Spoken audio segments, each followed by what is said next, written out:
Hello friends, welcome back to my channel. तो friends, आज हम बात करेंगे शिव महापुराण की कथा अध्याय 19 के बारे में। इससे पहले की कथा सुनने के लिए आप सभी का बहुत बहुत धन्यवाद। लेकिन आप सब लोग ना ही तो कमेंट करते हैं और ना ही मेरे चैनल पे आप दूसरों को शेयर करते हैं। तो प्लीज़ अपने चैनल समझ के इस चैनल को भी दूसरों तक शेयर करें, सब्सक्राइब करें, बेल आइकन को ऑल पे प्रेस करें, ताकि नोटिफिकेशन ये हमारे हिंदू सनातन धर्म की नोटिफिकेशन दूसरों तक पहुंचे, दूसरे भी हमारे सनातन धर्म से जुड़ सके। तो आज हम बात करेंगे कि भगवान शिव के 18 नामों की कहानी। और आज भगवान शिव को बहुत सारे नामों से किन किन नामों से पुकारा जाता, तो आज हम उन सबका आपके साथ वर्णन करेंगे। उन्हीं नामों के कुछ विशेष नामों की आपको जानकारी आज आपके लिए लेकर हम आए हैं। तो आज आपसे अनुरोध है कि आप इस कथा को पूरी जरूर सुनिएगा। और महादेव जी कहते हैं कि पार्वती जी सांवादित्य से उत्तर दिशा में कपालेश्वर विराजमान है। मतलब ये कौन कह रहा है? महादेव जी माता पार्वती को सुना रहे हैं। तो शुरू करते हैं। तो महादेव जी कहते हैं कि पार्वती सांवादित्य से उत्तर दिशा में कपिलेश्वर विराजमान है। उनका दर्शन करने से मनुष्य अश्वमेध यज्ञ का फल पा लेता है और पूर्व जन्म के पापों से भी मुक्त हो जाता है। उससे उत्तर कोटि शिवलिंग है जो सबके पापों का नाश करने वाला है। वहाँ कोटि ऋषियों ने सिद्धि प्राप्त की है, इसलिए उनका नाम कोटीश्वर है। जो मनुष्य भक्ति भाव से कोटीश्वर का पूजन कर रहे हैं उसे 1 करोड़ मंत्र जप का फल प्राप्त होता है। कोटेश्वर के निकट वेद वित्ता ब्राह्मण को स्वर्ण देना चाहिए। सोमेश्वरादित्य सूदन बाल रूप धारी ब्रह्म अर्क स्थल सूर्य तथा शशिभूषण, यह 6 प्रभास क्षेत्र के श्रेष्ठ देवता हैं, जिनके दर्शन मात्र से मनुष्य कृतार्थ हो जाता है और जन्म से लेकर मृत्यु तक के भयंकर पापों से छूट जाता है। अब पार्वती जी ने पूछा, हे भगवान, अन्य सभी स्थानों में मैं तो वृद्ध रूपी ब्रह्मा है, फिर यहाँ पे बाल रूपी कैसे हुए? कृपया बतलाइए। महादेव जी कहने लगे, देवी, मनुष्य इस संसार में तभी तक दुख शोक और भय के समुद्र में डूबे रहते हैं जब तक कि ब्रह्मा जी के प्रति उनकी भक्ति नहीं होती। जीव का मन जैसे भी विश्व में लगा है, अगर उसी प्रकार ब्रह्मा जी में लग जाए तो कौन बंधन से मुक्त नहीं होगा। सोमनाथ से ईशान कोण में और आदित्य से अग्नि कोण में ब्रह्मा जी का उत्तम स्थान है।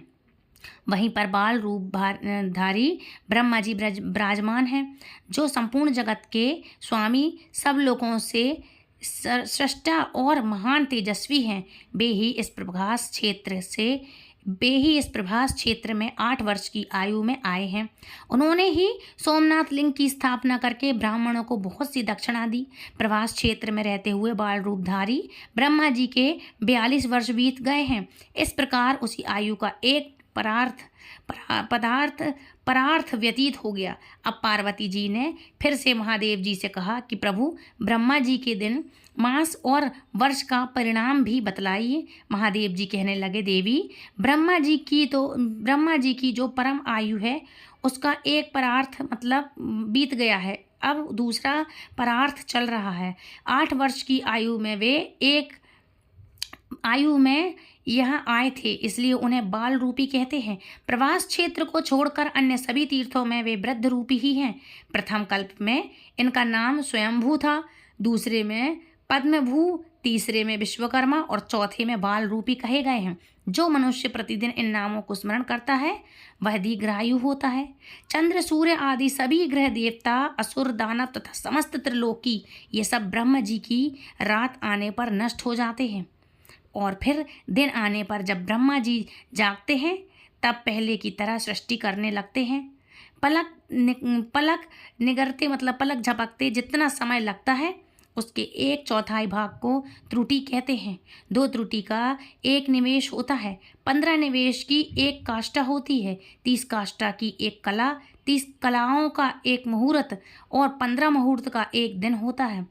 दिन के बराबर ही रात का भी मान है और दिन तथा रात दोनों को एक अहोरात्र कहते हैं। 15 दिन रातों का पक्ष और 2 पक्षों का मास होता है। 6 मासों का 1 अयन और 2 अयन का 1 वर्ष होता है। 432,000 सौर वर्षों तक एक चतुर्युग होता है। 71 चतुर्युगों का मनवंतर कहा गया है। यहाँ संक्षेप में इंद्र देवता की आयु बताई गई है। ब्रह्मा जी के एक दिन में 14 मनु और 14 इंद्र नष्ट होते हैं। विश्ववक्ता विश्वासले जी बोलते हैं कि विश्वलेश्वर जी बोलते हैं विश्वेश्वर ने 14 इंद्र हैं, मतलब जितना विश्व है उसमें 14 इंद्र हैं। ब्रह्मा जी का दिन जितना बड़ा होता है उनकी रात भी उतनी ही होती है। यह कल्प का मान बताया गया है।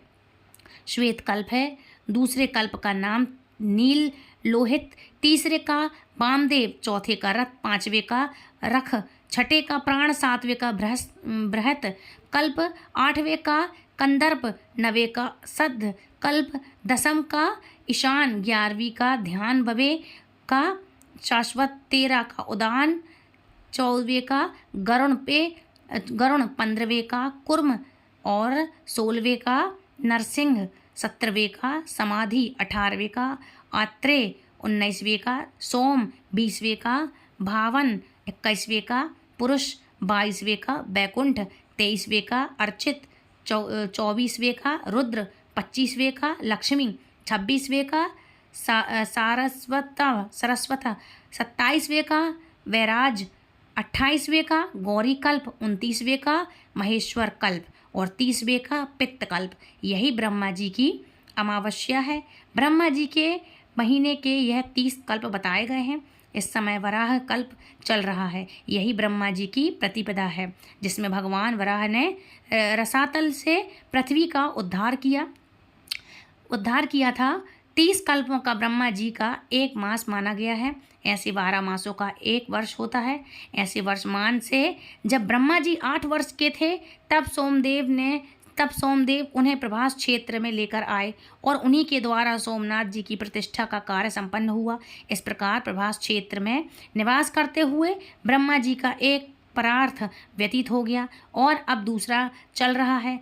इस तरह बचपन से ही उनका इस क्षेत्र में निवास होता है। मनीषी पुरुषों के द्वारा वे बारंबार वंदनीय हैं। यात्रा का उत्तम फल चाहने वाले पुरुषों को पहले उन्हीं की पूजा करनी चाहिए। जो भक्ति पूर्वक ब्रह्मा जी की पूजा करता है वह निश्चय ही मेरा भी पूजन करता है। जो उनसे द्वेष करता है वह मुझसे भी द्वेष करता है और जो उनका पुजारी है वह मेरा भी पूजक है। सुंदरी ऐसा जानकर मन में भेदभाव न रखते हुए ब्रह्मा, विष्णु और रुद्र की एक रूप से पूजा करनी चाहिए। देवी भूतेश से वायव्य कोण में 30 धनुष की दूरी पर गोप्यादित्य का स्थान है। पूर्व काल में महातेजस्वी श्री कृष्ण जब 56 कोटि यादवों के साथ प्रवास क्षेत्र में आए उस समय 16,000 गोपियाँ भी वहीं आ गईं।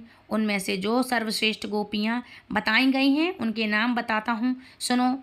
लंबनी, चंद्रिका, कांता, क्रूर, शांता, महोदया, भीषणी, नंदिनी, अशोका, सुपर्णा, विमला, अक्षया, शुभदा, शोभना और पुण्या। यह हंस अर्थात श्री कृष्ण चंद्र की कलाएं मानी गई हैं। परमात्मा श्री कृष्ण ही हंस हैं और उनकी यह शक्तियाँ श्री कृष्ण चंद्र स्वरूप हैं और यह गोपियाँ उनकी कलाएं हैं। उपर्युक्त 15 कलाओं के सिवा मालिनी उनकी 16वीं कला है। जो पुरुष इस प्रकार जानता है उसे वैष्णव जानना चाहिए। उन 16,000 गोपियों ने भगवान श्री कृष्ण की आज्ञा लेकर उस क्षेत्र में निवास करने वाले नारद आदि मुनियों के सहयोग से विधि पूर्वक भगवान सूर्य की स्थापना की और नाना प्रकार के दान दिए। महर्षियों ने वहाँ भगवान सूर्य का नाम गोपादित्य रख दिया। इस प्रकार सूर्यदेव की प्रतिष्ठा हो जाने पर वे सब गोपियाँ कृतार्थ हो गईं और महान यश पाकर श्री कृष्ण के साथ द्वारका को चली गई। प्रभास क्षेत्र में गोपियों द्वारा स्थापित जो गोप्यादित्य है उनका दर्शन मात्र करके मनुष्य दुख शोक से मुक्त हो जाता है। जो मनुष्य माघ मास की सप्तमी को उपवास करके गोप्यादित्य की पूजा करता है वह अपने पितरों को 7 बार तृप्त कर लेता है। वह अपने सभी रोगों का नाश करता है और दुष्ट चेष्टा परायण शत्रु को भी जीत लेता है। सप्तमी को तेल या स्पर्श न करें, नीले रंग का वस्त्र न पहने, आंवला लगाकर स्नान न करें और कहीं किसी के साथ विवाद भी न करें। नील के रंगे हुए वस्त्र धारण करके द्विज जो भी स्नान, दान, जप, होम, स्वाध्याय तथा पितृ तर्पण आदि कर्म करता है, वेद तथा उनके पंच महायज्ञ भी उन नील सूत्र के कारण नष्ट हो जाते हैं। अगर ब्रह्मांड नील का रंगा हुआ वस्त्र अपने अंगों में धारण कर ले तो रात दिन उपवास करके दिव्य पंचगव्य पीने से ही शुद्ध होता है। अगर किसी ब्राह्मण के रोग कूपों में नील के रस का अर्थात नील मिश्रित जल का प्रवेश हो जाए तो वह पतित हो जाता है और तीन कक्ष व्रत करने पर भी उसकी शुद्धि होती है।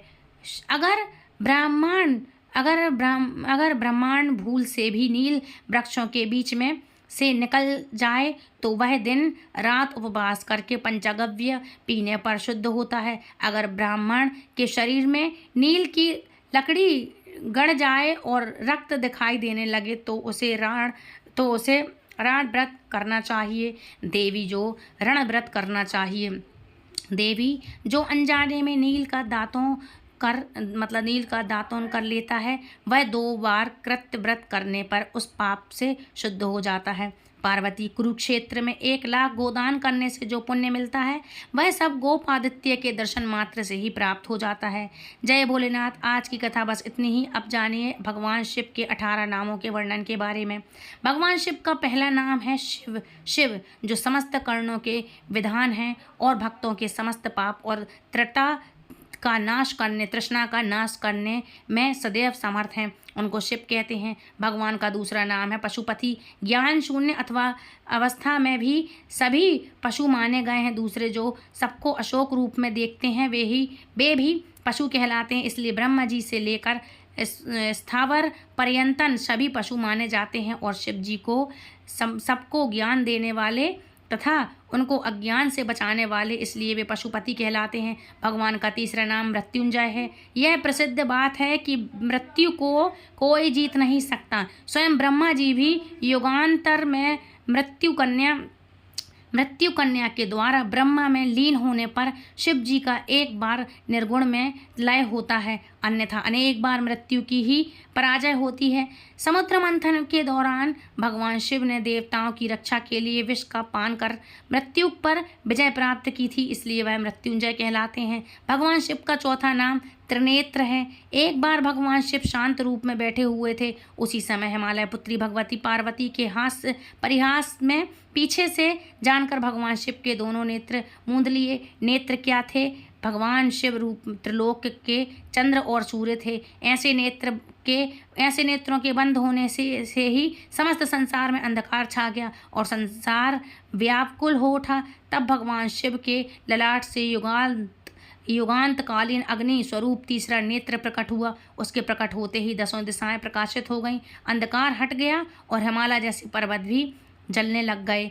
यह देखकर जैसे पार्वती भी जलने लग गईं, तुरंत देवी पार्वती घबरा गईं और हाथ जोड़कर भगवान की स्तुति करने लगीं। तब भगवान शिव प्रसन्न हुए और उन्होंने संसार की परिस्थिति पहले जैसी बना दी।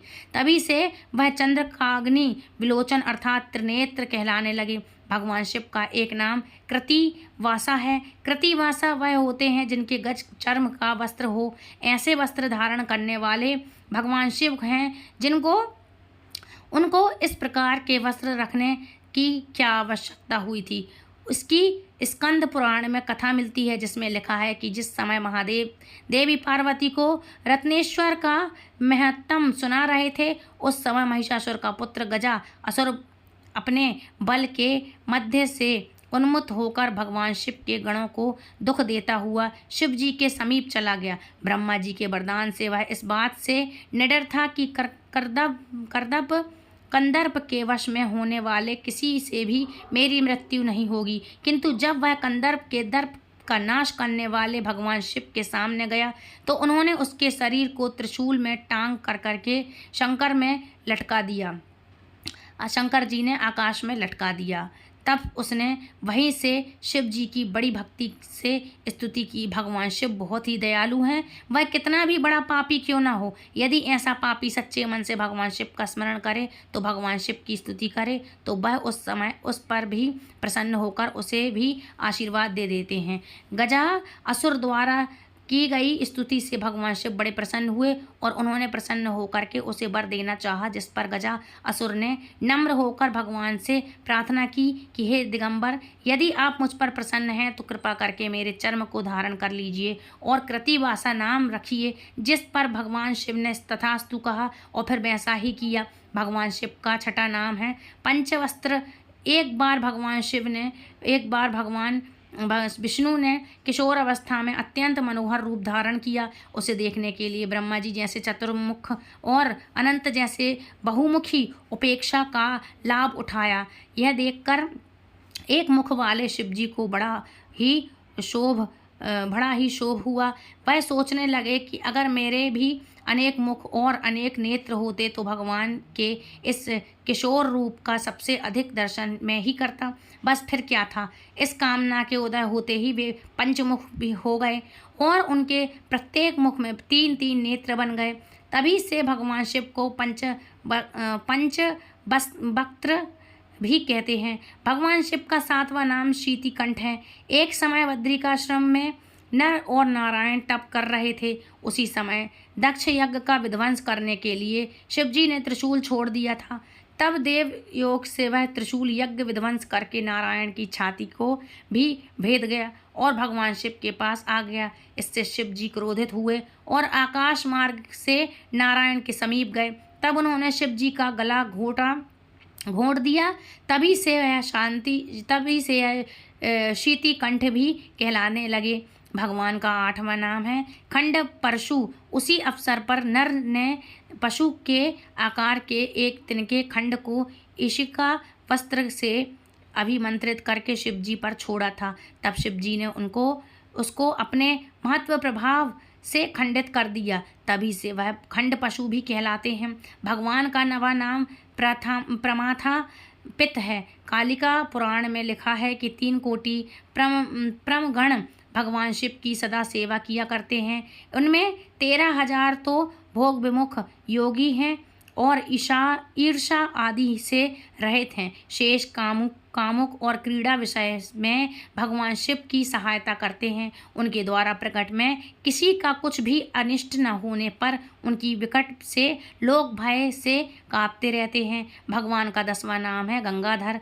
संसार के हित और सगर के पुत्रों के उपकार के लिए राजा भगीरथ ने त्रिभुवन व्यापिनी गंगा जी का आवाहन किया। तब यह संदेह हुआ कि आकाश से अचानक पृथ्वी पर प्रताप होने से अनेक अनिष्ट हो सकते हैं। इसलिए राजा भागीरथ की प्रार्थना से गौरी शंकर ने गंगा जी को अपनी जटामंडल में धारण कर लिया। उसी से इनका नाम गंगाधर भी पड़ गया। भगवान का 11वां नाम महेश्वर है, जो वेदों के आदि में ओंकार रूप से स्थित रहते हैं। वह महेश्वर कहलाते हैं। संपूर्ण देवताओं में प्रधान होने के कारण भी इन्हें महेश्वर कहा जाता है। भगवान का 12वां नाम रुद्र है। दुख और उनके समस्त कारणों के नाश करने से तथा संहार आदि में क्रूर रूप धारण करने से शिव जी को रुद्र कहा जाता है। 13वां नाम है विष्णु। पृथ्वी, अब तेज, वायु, आकाश, इन 5 महाभूतों में तथा जड़, चैतन्य आदि संपूर्ण सृष्टि में जो सदैव व्याप्त रहते हैं उन्हीं को विष्णु कहते हैं। यह गुण भगवान शिव में सर्वदा विद्यमान रहता है, इसलिए शिव जी को विष्णु भी कहते हैं।